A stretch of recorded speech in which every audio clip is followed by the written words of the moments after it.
So how would you feel today if yesterday you ran to a burning building and rescued a child?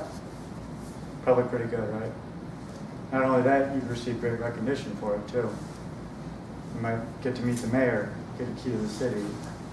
CNN may do a segment on you in their Heroes portion of one of their cable news shows. Well, guess what? You can save a child from a burning building, and I'm going to tell you how you can do that with a movement that's called effective altruism. Now,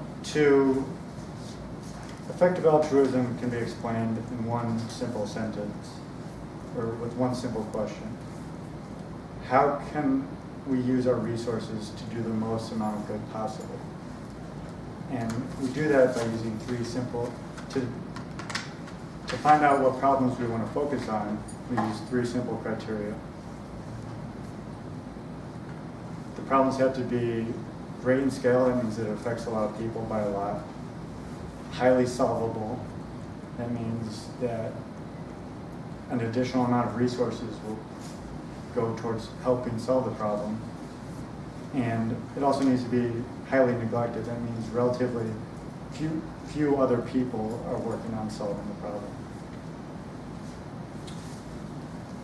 Now, to give an example of effective altruism, I'm going to tell you a story about a charity that Will McCaskill, who's one of the founders of the effective altruism movement, gives in his book, Doing Good Better.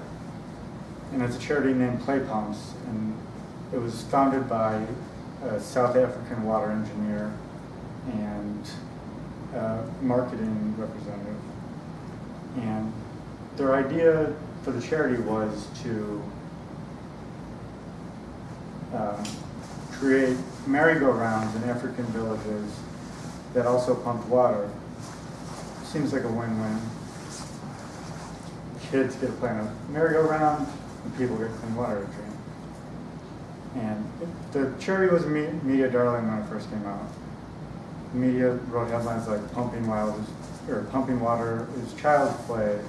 Bill Clinton praised it as innovative in the Time magazine article. Jay-Z even threw benefit concerts for it. Sounds like a great idea, right? Yeah. It turned out to be a horrible idea, actually. UNICEF and a couple other organizations looked into it, and it turns out that in order to actually pump the water from the merry-go-round, it required a lot of torque. Normal merry-go-rounds spin freely, which is what makes them fun for children to play on, but children would quickly get tired, and in some cases they fell off and broke limbs and vomited. And that led the women of the village to have to push the merry-go-round to pump the water, a task which they found incredibly undignified. What's worse is that no one asked the people if they wanted these merry-go-rounds. They just went in and installed them.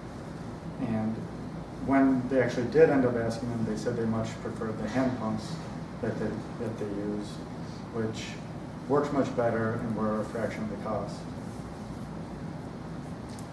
And that's kind of the idea behind effective altruism.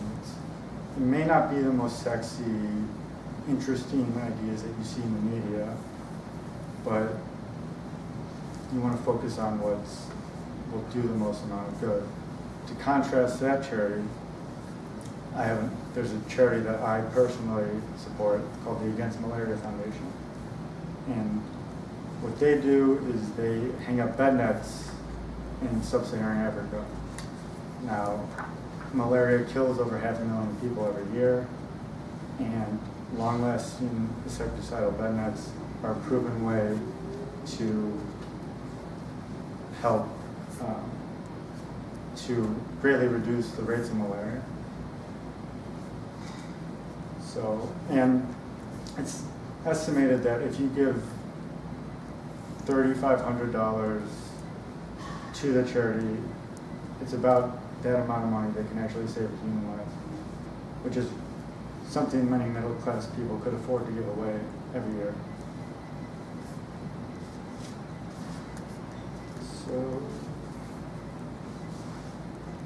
So what's in it for you? Why should you join effective altruism? Why be more generous with your time and money? Well, personally for me, after I graduated college, I got a job at an insurance brokerage. Zena knows something about that. And the economy was tough. It wasn't a dream job for me, and I found work to be kind of monotonous, and my life seemed kind of empty. I was making more money than I've ever made before. I'd buy things I couldn't afford when I was in college, and I thought that would be the answer, but it turned out not to be the answer. Then I discovered effective altruism, and it since has given me a profound sense of meaning in my life that I actually do get to help other people that are less fortunate than me. And it is a really amazing cause. And I really liked the fact that it focused on the most effective charities that are tackling the biggest problems in the world.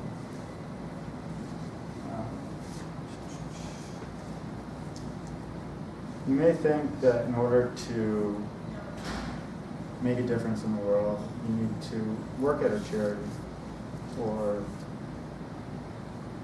become a firefighter or become a billionaire philanthropist like Bill Gates. But if you donate just 10% of your income to effective charities like the Against Malaria Foundation, then you can be the hero that runs into a burning building and saves a child. The child just may not be in Chicago.